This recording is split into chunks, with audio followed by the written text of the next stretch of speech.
Perangkap tikus guna umpan sos keju.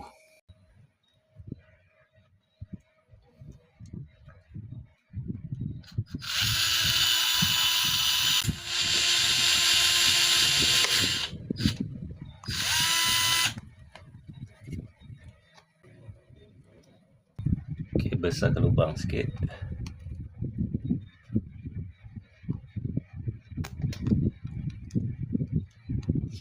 Okey, tadi kita potong plastik bekas kita tepuk lubang. Dan kita test dah boleh masuk kat hook dia penyangkut. Kemudian kita letak ni mayonis cheese. Mayonis cheese ni bau dia agak kuat. Kita dah tepuk lubang tadi.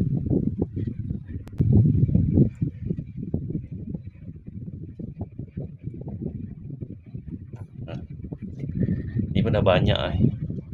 Patut letak sikit je. Dia lebih sikit. Tukar meleleh. Okey, kita ratakan.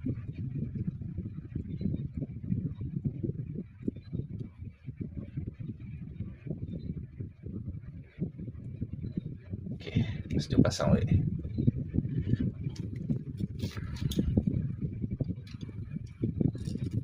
Okey, ni kita dah ratakan cheese mayonis. Okey, masukkan kat hook tu. Ni hook.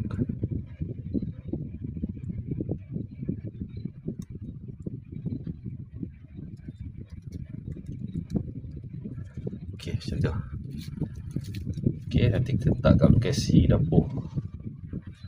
Dan letak dekat dapur, lapik sikit dengan ni plastik guni beras. Okey, sudah masuk perangkap tikus. Tu umpan yang kita letak plastik dengan mayonis cheese. Yang tu ada keropok ikan lebihan sedap-sedap tu. Letak je sebagai nak tambah bau je. Okey, so eksperimen berjaya.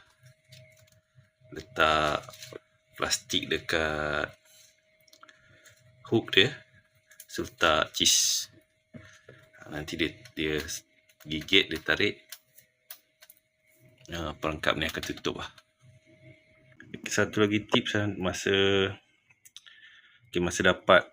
beli perangkap tikus ni tak ada cat lah, besi je, besi bare. So saya cat dengan cat tua, cat kayu tu.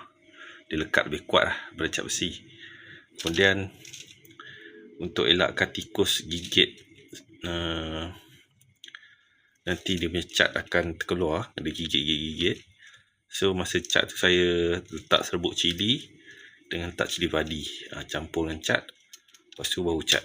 So tikus takkan gigit terlampau banyak lah, sebab pedas. Okey, sama juga macam kabel dekat construction, kabel bawah tanah.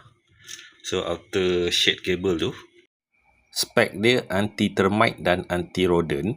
So, biasa kilang akan letak serbuk yang ada ciri-ciri pedas lah, untuk elakkan tikus gigit kabel bawah tanah.